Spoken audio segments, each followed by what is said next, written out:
Reading only books with dead in the title. How did this happen? It wasn't even on purpose.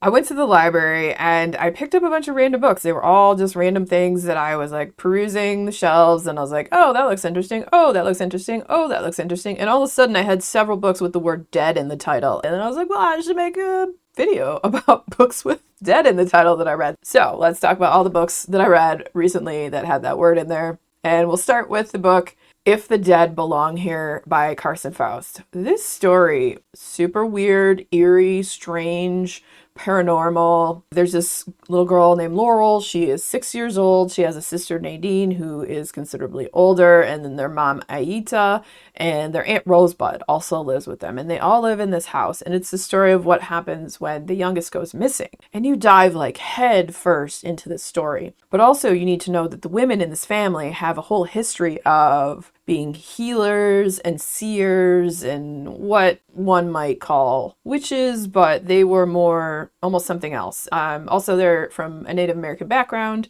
There is like a whole thing with their history and their family line and stuff. And one day there's these intruders in the house of these women and they go and they end up taking Laurel, who is 6 years old. Laurel had been kind of pulling away from the family more and more. She would spend time up in this treehouse that was built by the father that she never met, and the father was just bad news bears.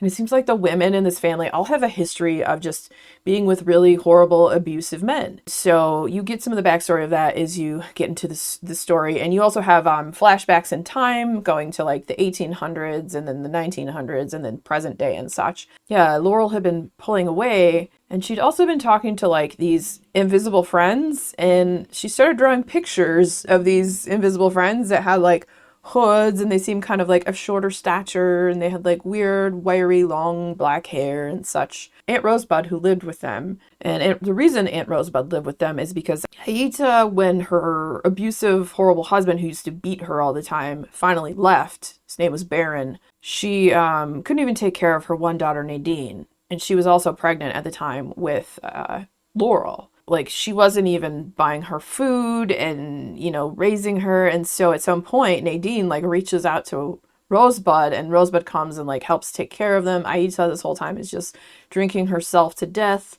I think at one point, though, once Laurel was born, she stopped drinking. But then she starts picking it up again, and then you kind of follow her whole horrible like trajectory into her alcoholism, which is just sad and depressing, and you get angry at this woman and you want to shake her, but she's had so much loss in her life. Her mother committed suicide. Her brother, he died in a horrendous car wreck due to the fact that their father was also an abusive sack of crap. Her brother was gay, and her father obviously couldn't accept that. And so her brother was finally going to leave with the man he was in love with. Then they were going to finally get out of this place because they weren't accepted by their families. So early in her life, Aita had like these horrible, tragic things happen.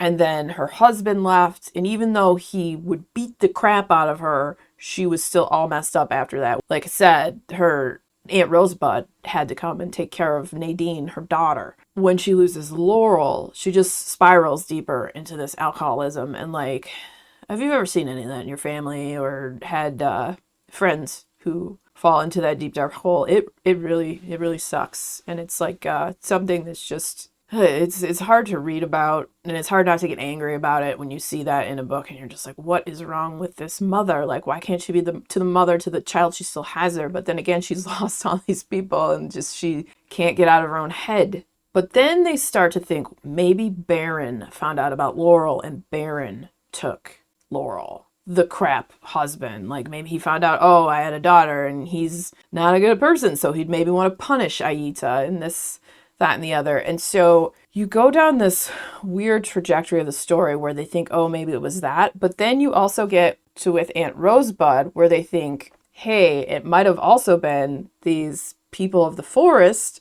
or these little people that might have taken Laurel.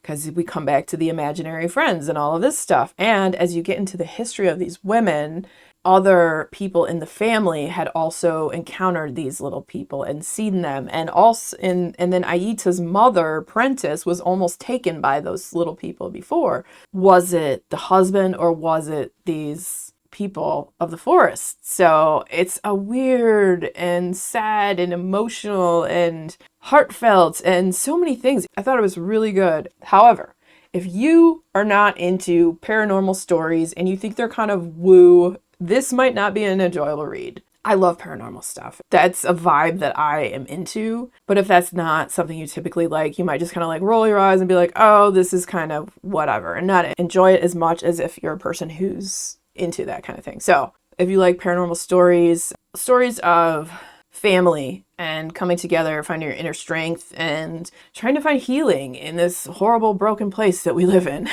then If the Dead Belong Here by Carson Faust is a fantastic read, and I would definitely recommend it. So after that one, I got into Dead First by Johnny Compton. Johnny Compton is an author I have greatly enjoyed. I've read, this is the third book of his I read. I think he only has 3 books out.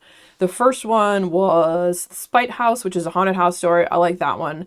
His second one was Devils Kill Devils, and it's a vampire story.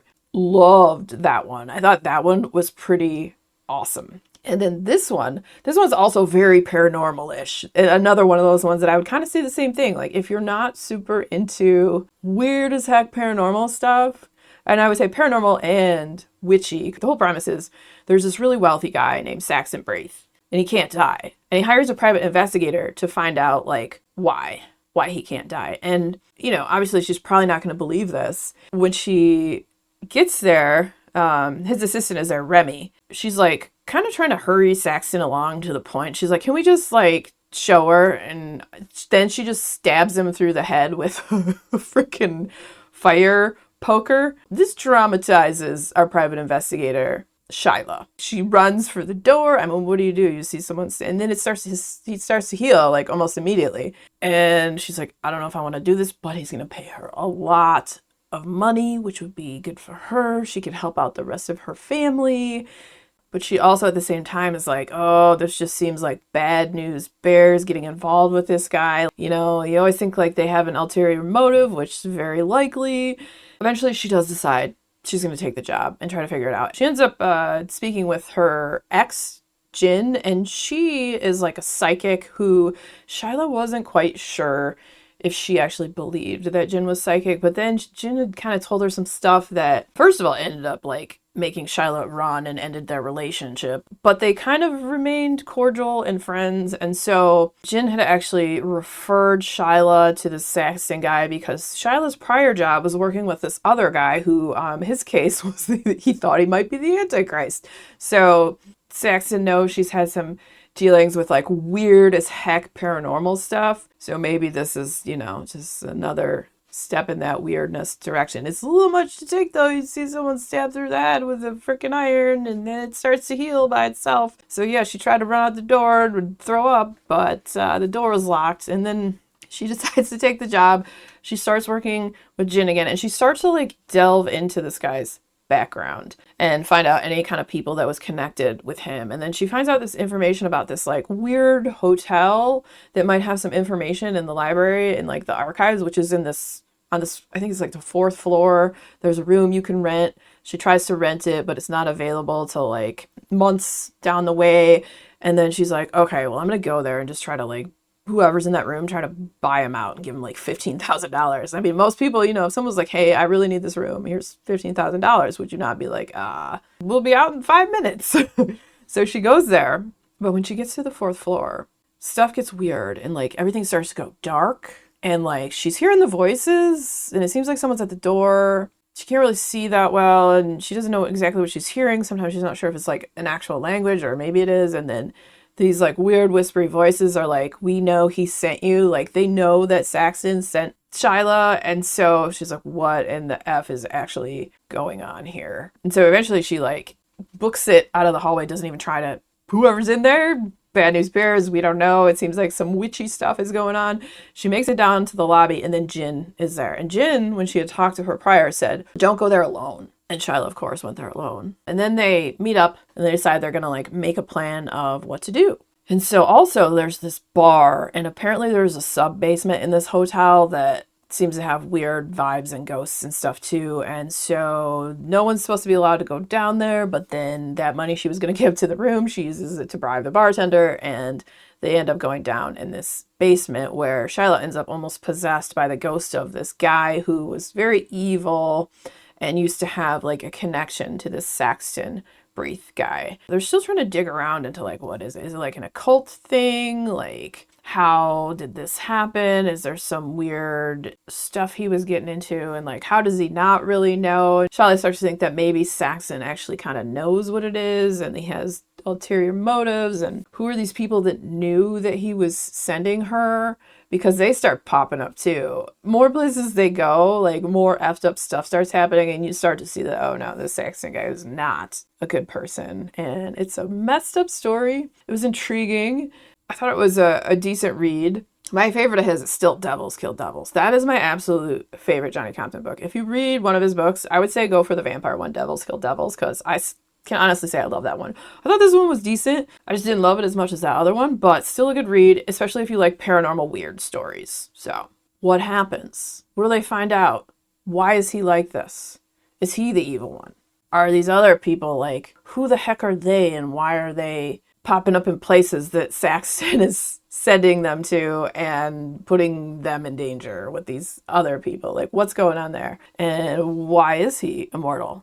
Do we get the answer? I mean, we do. We do end up getting to that answer. And it's interesting, weird. So after that one, I read one of the most disturbing books I've read, and I can't remember the last time. And that is Dead in the Water by John Mars. This book is messed up. I don't remember the last time, and I was like, holy hell, what the F? So the premise is, there's this character, his name's Damon. He ends up drowning, and his wife, she's going to school for being a paramedic, so she ends up saving him and bringing him back. And when he died, his life had like flashed behind his eyes. He saw his dead boy, and everything he'd also saw was true, and he knew it was, and he remembered that in his life. And then he saw this dead kid they had no recollection of whatsoever, and he's like, what the F? And then he becomes convinced the only way to learn more about this is to die again, and then again, and then again. And each time he does this, he brings back more freaking ghosts with him, and it's really, really messed up. It's so sad, and it's so dark, and it's so effed up, and especially because he becomes like this hollow, crazy version of himself, asking someone to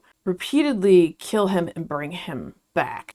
It's a heck of a thriller, and I think it takes a certain type of mindset to read it. So if you like dark and disturbing, then it's hard to put it down because you're like, what is going to happen next? But it's not something I would normally recommend to most people, I would say, because it's just that messed up. There's a twist at the end. One of them's super obvious that it's coming. And then after that, there's like two more twists that I totally didn't see coming. So that was quite intriguing. And yeah, who are these ghosts that are attached to him that he doesn't remember at all? He's all like, oh, I don't know. I don't want to try hypnosis or any of this other stuff that, you know, instead of like just straight to like, no, I must die to find the answer. It's like, you don't want to try to do hypnosis, or he goes to a hypnotist and he's disappointed by the answers that what he finds none of it might actually be concrete evidence or real. Will I read more John Mars in the future? I don't know, because that one was so disturbing. Like, are they all like that?